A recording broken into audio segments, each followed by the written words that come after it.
Comment gérer son poids pendant le confinement? Ce que nous allons voir dans cette vidéo. Je vais te donner 8 astuces que tu vas pouvoir mettre en place simplement de chez toi. Des astuces qui vont te permettre de diminuer justement les risques de prendre du poids pendant cette période de confinement, de couvre-feu et de Covid. Et à la fin de la vidéo, je te donnerai l'astuce qui est pour moi la plus importante que tout le monde peut faire, mais que malheureusement personne ne fait. Donc reste bien jusqu'à la fin de la vidéo pour que tu puisses connaître toutes ces astuces. Salut les mini-diètes, j'espère que vous allez bien. C'est Anthony, diététicien diplômé. Si tu ne me connais pas encore et que tu viens juste de me découvrir, bienvenue à toi. Bienvenue sur la chaîne ADF Coaching, une chaîne qui parle de nutrition et de perte de poids sans régime et sans sport. Et là en ce moment, je fais toute une série de vidéos spéciales confinement, spéciales couvre-feu, spéciales Covid pour t'apprendre à gérer ton poids pendant cette période. Et je sors du contenu très régulièrement. Donc pour recevoir des notifications dès que je sors du contenu, abonne-toi et active la cloche. Comme tu le sais, dans cette période de confinement et de couvre-feu, la plupart des personnes sont susceptibles de prendre du poids. Et justement, je t'ai fait une vidéo, la vidéo numéro 2 que je te mets juste au-dessus, qui t'explique pourquoi on a tendance à grossir pendant cette période-là. Mais sache que tu n'es pas condamné à grossir. Il y a des astuces simples que tu peux mettre en place. Et c'est ce que je vais t'expliquer dans cette vidéo. Commençons tout de suite avec la première astuce. Il faut que tu aies des repas constants et fixes. Cela veut dire qu'il faut que tu aies un nombre de repas précis par jour et que cela ne bouge plus. Par exemple, tu peux faire 3 repas par jour, donc un le matin, un le midi, un le soir, et mettre en place des collations entre les repas si tu sens que tu as faim ou si tu as envie de manger à ce moment-là. Le fait d'avoir une constance dans la fréquence des repas va t'éviter d'avoir des sensations de faim et ça va t'éviter de grignoter. Vaut mieux que tu prévoies une collation qui soit structurée et qui soit prévue plutôt que tu grignotes de manière anarchique et aléatoire sans savoir exactement ce que tu vas manger à ce moment-là. Ensuite, sur chacun de tes repas, que ce soit le matin, le midi ou le soir, il faut que tu détermines des quantités d'aliments qui seront aussi fixes. Par exemple, tu peux prendre 100 g de féculents le midi, 100 g de féculents le soir, un morceau de pain, un fruit, 2 cuillères à soupe d'huile pour la vinaigrette ou pour la cuisson. Donc peu importe, il faut que tu fasses tes repas par rapport à ce que toi tu as envie de manger, mais et aussi une constance dans les quantités que tu vas utiliser parce que ça sera beaucoup plus facile par la suite de diminuer ces quantités-là pour ajuster ton total calorique si tu vois que ton poids par exemple augmente. Mais ça, je t'en parlerai plus à la fin de la vidéo avec l'astuce justement que je t'ai dit dans l'intro, l'astuce la plus importante. Donc reste bien jusqu'à la fin de la vidéo. Astuce numéro 2 qui peut aussi t'aider à gérer tes quantités pendant cette période-là, ça va être de remplacer tes assiettes par des plus petites assiettes. Le fait de remplacer des grandes assiettes par des petites assiettes va donner l'illusion à ton cerveau qu'en fait tu manges plus. Si tu veux, tu pourras faire le test. Prends une petite assiette, mets 150 g de riz dedans, ou alors prends une grande assiette et mets pareil 150 g de riz dedans. Tu auras l'impression qu'il y a plus de riz dans la petite assiette. Tu vois, c'est psychologique, mais le cerveau du coup lui pense qu'il y a assez à manger et donc tu auras des sensations de satiété qui viendront beaucoup plus rapidement et donc tu sentiras beaucoup moins la faim. Astuce numéro 3, bois de l'eau avant et pendant le repas. Le fait de boire de l'eau avant le repas, donc le fait de remplir ton estomac de liquide va du coup par la suite te diminuer directement tes consommations alimentaires parce que du coup tu vas avoir l'estomac déjà plein, tu auras donc moins faim, tu vas donc moins manger. Et donc, du coup, tu auras plus de chances de gérer ton poids sur le long terme puisque tu vas consommer beaucoup moins de calories que si tu ne buvais pas d'eau avant le repas. J'adore l'eau. Boire de l'eau pendant le repas va aussi t'aider puisque tu vas de 1 améliorer ta digestion, améliorer ton transit et ça sera beaucoup plus facile de mâcher, de mastiquer et d'avaler les aliments. Mais aussi, ça va participer à diminuer pareil tes consommations alimentaires et donc tu auras une sensation de satiété qui arrivera beaucoup plus rapidement. Astuce numéro 4, prends systématiquement des légumes en entrée, que ce soit des crudités, que ce soit des crudités. Pourquoi? Les légumes sont des aliments qui sont très volumineux et qui sont peu caloriques. Ça veut dire qu'ils vont prendre énormément de place dans ton estomac mais ne vont pas t'apporter de calories. Donc tu vas avoir une sensation de satiété qui va arriver beaucoup plus rapidement et sur le reste de ton repas, tu vas potentiellement moins manger d'autres aliments qui eux par contre apportent de l'énergie.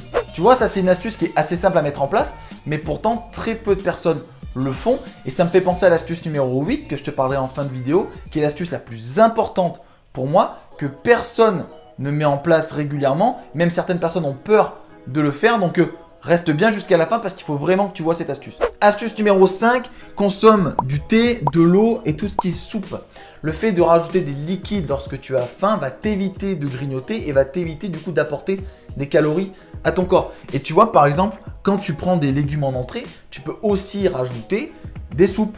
Tu vois, les soupes de légumes ne contiennent pas de calories. Donc c'est à volonté et je t'invite à le faire parce que ça va vraiment déjà t'apporter une sensation de satiété beaucoup plus rapide, mais aussi énormément de vitamines et de minéraux que ton corps a besoin. Attention, quand je parle des légumes, je ne parle pas de pommes de terre, d'haricots rouges, de lentilles ou d'avocats. Je sais qu'il y a beaucoup de personnes qui considèrent ces aliments-là comme des légumes, mais attention, ces aliments-là contiennent des glucides et parfois même des lipides. Donc quand je te parle de légumes, c'est vraiment des aliments qui apportent environ 50 calories pour 100 grammes. Tu vois, par exemple, les haricots verts, les brocolis, etc. Tous ces aliments-là sont des légumes et ce sont eux que tu peux consommer en quantité à volonté. Astuce numéro 6, augmente ta consommation de légumes de manière générale. Tout à l'heure, je t'ai parlé de tout ce qui est entrée, mais si tu as envie de manger des légumes, par exemple en collation, tu peux en manger. Je sais que c'est assez atypique, mais au lieu de te jeter vers une boîte de chocolat, mais pourquoi pas prendre une salade d'endives ou une salade de tomates ou des concombres ou une carotte crue. Ça sera toujours mieux que de prendre du chocolat. Et n'hésite pas aussi à en mettre le midi, le soir avec tes féculents. Avant-dernière astuce, avant l'astuce la plus importante selon moi, astuce numéro 7, occupe-toi l'esprit. Quand on est confiné, quand on est en couvre-feu, quand on est chez nous enfermé, ce qui se passe c'est que l'on s'ennuie, on s'embête et du coup qu'est-ce que l'on fait? On mange, on grignote et on consomme des aliments qui sont très caloriques, peu volumineux, donc on peut en manger beaucoup. On ne contrôle pas forcément les quantités que l'on prend, donc les calories vont chiffrer très rapidement et il y a de fortes chances du coup que tu dépasses ton besoin calorique sur ta journée. Donc le conseil que je peux te donner par rapport à ça, c'est de t'occuper l'esprit. Ça peut être de lire un livre, d'aller te promener avec ton chien si tu as un chien, de faire des mots croisés, de regarder la télé. Tu vois, bizarrement, on va te dire de ne pas regarder la télé, mais vaut mieux que tu regardes la télé, surtout dans cette période-là, plutôt que tu consommes des chocolats. Tu peux aussi jouer aux jeux vidéo ou regarder des vidéos sur YouTube. D'ailleurs, il y a une très bonne chaîne spécialisée dans la nutrition qui s'appelle ADF Coaching. Je ne sais pas si tu connais. Abonne-toi. Enfin, la dernière astuce, l'astuce la plus importante, l'astuce ultime, l'astuce numéro 8, que très peu de monde fait régulièrement, mais qui pourtant est indispensable si tu veux gérer ton poids sur le long terme, et c'est justement le fait de se peser. Pourquoi? Le poids est un indicateur du total calorique que tu es en train de manger. Ça veut dire que quand tu te pèses et que tu vois que ton poids augmente de semaine en semaine, ça veut dire que ce que tu manges est excédentaire à ce que tu dépenses. Tu consommes plus de calories que ce que tu dépenses. Et au contraire, si quand tu te pèses au fur et à mesure des semaines, tu vois que ton poids diminue sur la balance, ça veut dire que tu manges moins que ce que tu dépenses. Tu vois, c'est mathématique. Il n'y a pas de secret, il n'y a pas de magie. La nutrition et la perte de poids, ce sont des maths. Donc, il y a une astuce très simple justement, c'est de se peser régulièrement. Pèse-toi une fois par semaine. Il faut que tu saches en fait où se situe ton poids au fur et à mesure du temps et c'est que comme ça que tu pourras gérer ton poids sur le long terme. Si tu ne te pèses pas, en fait, tu vas pas voir l'évolution de ton poids et à un moment donné, tu vas te réveiller, tu vas te peser et tu vas voir que tu auras pris 5 kilos. Et en fait, tu ne sauras pas si cette prise de poids a été faite en 2 semaines, 3 semaines, 1 mois, 6 mois.